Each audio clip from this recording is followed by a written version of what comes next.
unpack this. Think about how kids just seem to absorb language.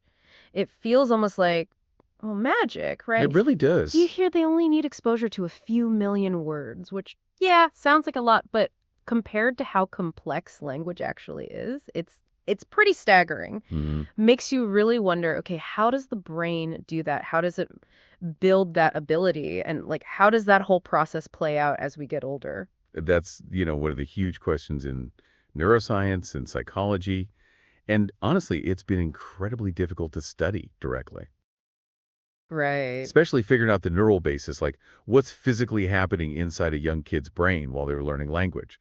Our usual tools, they often have limitations there. Exactly. Which is why this material you shared, the study guide, the notes, these figures from this new research, it's really fascinating. It gives us a really detailed look at a study trying to tackle exactly that. That's right. This study uses a pretty unique data set and some advanced methods to really map out how language representations physically change in the brain, through childhood and into adolescence. Okay.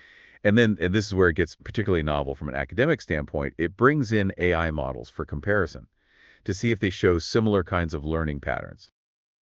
Interesting. So our mission here in this deep dive is to wade through all this info, pull up the really key finding, and like you asked, really focus in on the academic novelty, the innovations. What makes this study a step forward? Because yeah, this is where it gets really interesting. So let's dive in. I mean, the first big hurdles, right? Studying kids' brains during language processing. How did they even manage to get that kind of detailed look inside? What was their approach? Okay, yeah, this is, I'd say, the first really big innovation here. They use something called intracranial EEG, SE. Transcranial. So electrodes inside the skull? Exactly. Placed directly on the brain surface, they recorded from 46 people, covering a really wide age span from 2 years old right up to 46. Wow. Now, the important thing to know is why they had these electrodes. These were all individuals undergoing clinical checks for severe epilepsy. Ah, okay. So that's a key point, right? The study authors mentioned this limitation. It's not necessarily a typical healthy group. Absolutely, and we definitely need to keep that caveat front and center. But for this kind of research question, the method itself, it's incredibly powerful. Also, Well, compared to the usual non-invasive stuff like fMRI or even standard EEG caps on the outside, SHOP gives you just exceptional precision, both in where the activity is happening in the brain, that's the spatial part, and exactly when it's happening, the temporal part. right. And when you're studying development, especially with kids who, tend to move around, Yeah, getting that kind of high-res data is gold. They ended up recording from over 7,400 electrodes. 7,000. While they were just, what, listening to something. Yep. While they listened to an audiobook of The Little Prince in French. Huh. Okay, so tons of super detailed brain data from listening to a story. What were they actually looking for in all that neural activity? What kind of language information? They were focused on how the brain represents different sort of levels of language structure. They defined and tracked two main kinds of linguistic features in the story. Okay. First were phonetic features. Think of these as the basic sound building blocks. Like, is it sound voiced or unvoiced? Is it a stop sound like P or K, or a nasal sound like M? The nuts and bolts of articulation, Got it. The sound level. right? And second, lexical features. These are about the words themselves. Things like, how common is this word? They used a measure called zip frequency for that, which is pretty standard. And also, what's its grammatical role? Like, is it a noun, a verb, an adjective, part of speech stuff? All right, so sound features and word features. And they've got the high-res brain signals. How did they actually connect the two? How do you build that map between the electrical buzz and, say, hearing a noun? Yeah, that's where computational modeling comes in. Specifically, they used encoding and decoding models. You might hear them called TRF models, temporal response functions. Okay? Think of encoding like this. If we know a certain sound feature or word type just occurred, can we predict the brain activity pattern we should see? Right. And decoding is the reverse. If we see this pattern of brain activity, can we guess what sound or word feature the person just heard? It's like creating a map between the language input and the brain's electrical response. Okay, using computers to build that map. So what did the map look like? Especially, what did they find in the youngest kids, those 2 to 5 year olds? This was a really key finding, and maybe a lot of bit surprising. They found that these language features, both phonetic and lexical, to some extent are, quote, robustly represented across the cortex, even in 2 to 5 year olds. Robustly represented, even that young. Yep. It tells us the fundamental neural machinery needed to process these different language aspects is basically there and working quite early on. It's not like a blank slate. That is striking. The foundation's laid early.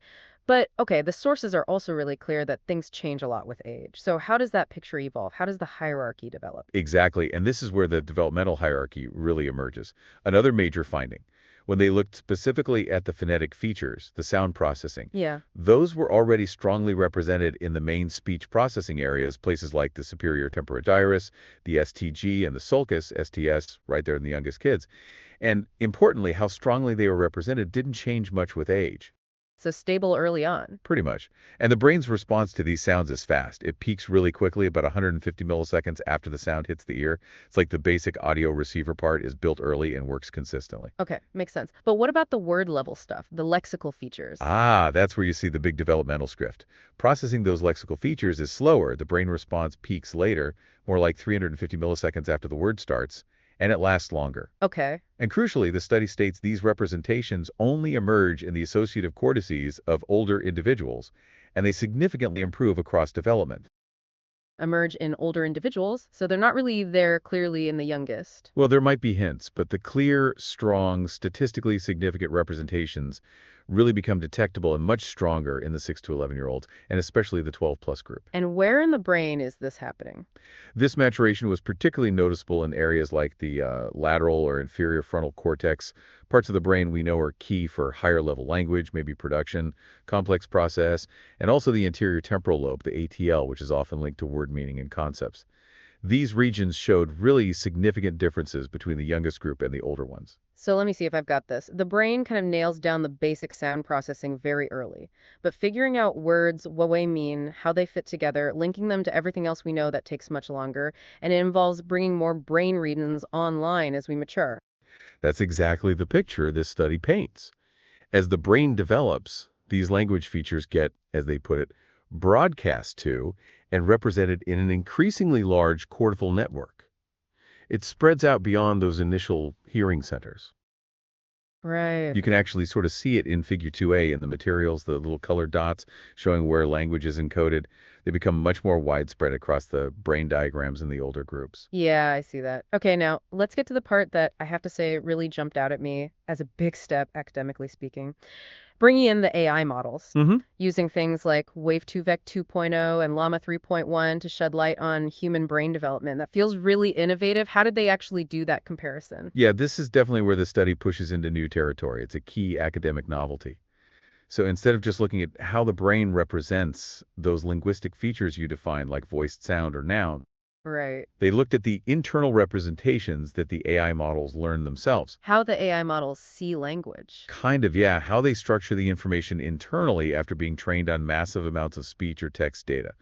The core idea academically is, okay, these AI models are getting really good at language structure just by learning from data. Maybe how they learn or the patterns they end up with inside can offer a sort of computational model for understanding how human brains learn. Okay, that's a cool idea. So they took both untrained versions, basically random networks, and fully trained versions of Wave2Vec 2.0, which learns from raw audio, Speech, yeah. and Llama 3.1, which is one of these big, large language models trained on text. And then they compared the insides of these AIs to the human brain recordings across the different ages. What did that show? Several really interesting things came out of that comparison. First, both of the trained AI models, the ones that had learned language, showed representations that aligned pretty well with the human brain activity. In everyone, or just adults? Across all the age groups, actually, especially in those core auditory processing areas.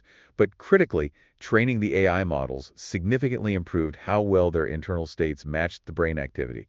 They called this the training gain. So learning helps the AI look more like the brain. Makes sense. Right. And Wave2Vec 2.0, since it learned from speech, seemed to develop a kind of hierarchy across its internal layers that vaguely mirrored the brain's own hierarchy for processing sounds over time and across different regions. Okay. But the really striking parts, and probably the biggest innovative claim, was with Llama 3.1. The text model. Yeah, its training trajectory, like the way its internal representations changed as it learned from all that next data.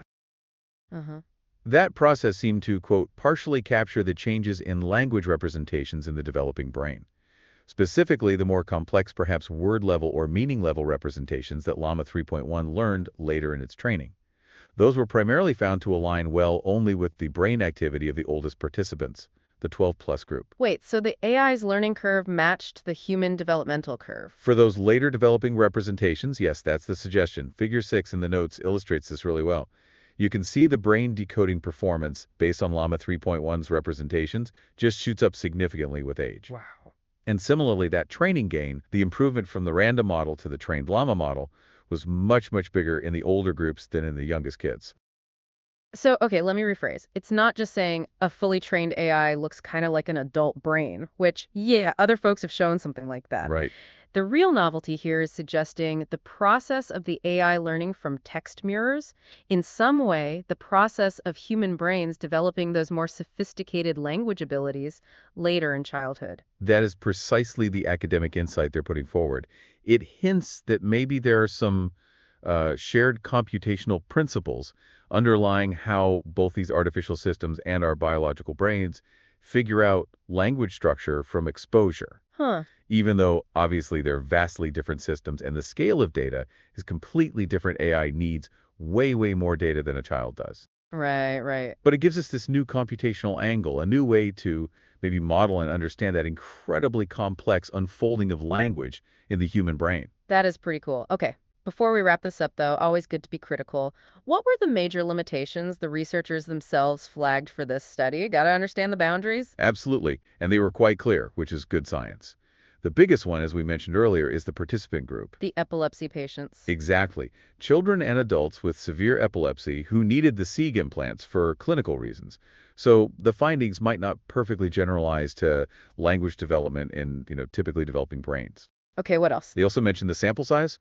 While it's actually large for an H-dig, it's still somewhat modest if you want to pinpoint very fine-grained developmental stages. Also, the method itself, H-dig, means they couldn't look at really early infancy babies under 2, which is obviously a super important time for language. Yeah. And finally, just using an audiobook, while it's naturalistic listening, it does limit their ability to systematically study how the brain handles specific, maybe rarer types of language structures, like really complex sentences. Got it. Important context. So, okay, let's pull back. What's the big picture here for you? For me, trying to get our heads around how we learn language, this deep dive really paints a picture of a complex, step-by-step story unfolding inside our heads. It really does. I think it shows us that the basic machinery for processing the sounds of language, that foundation, is wired up and working surprisingly early. Right. But the brain's ability to really grapple with words, their meanings, and weave them into this larger network across different brain regions, that's a much longer, more gradual maturation process that continues well into adolescence. And the really big, maybe game-changing academic point here is how they brought in the AI models, especially showing that Llama 3.1's learning process seems to echo the later stages of our own brain language development, not just comparing the endpoint, but the journey. Exactly. That's the innovation. It opens up this really exciting possibility that AI could be more than just a tool for language processing. It might actually serve as a kind of computational model to help us finally decode the step-by-step process of how our brains pull off this amazing feat of language acquisition. So what stays with you after digging into this, here's something to chew on. If these AI models, learning purely from massive amounts of statistical patterns and data, end up showing developmental trajectories similar to our brains, does that lean towards the idea that human language learning is mostly about soaking up statistics from our environment? Or are there still deep, fundamental biological blueprints guiding our brain's development in ways that AI, even now, doesn't fully capture? It definitely makes you reconsider the magic behind those few million words, doesn't it?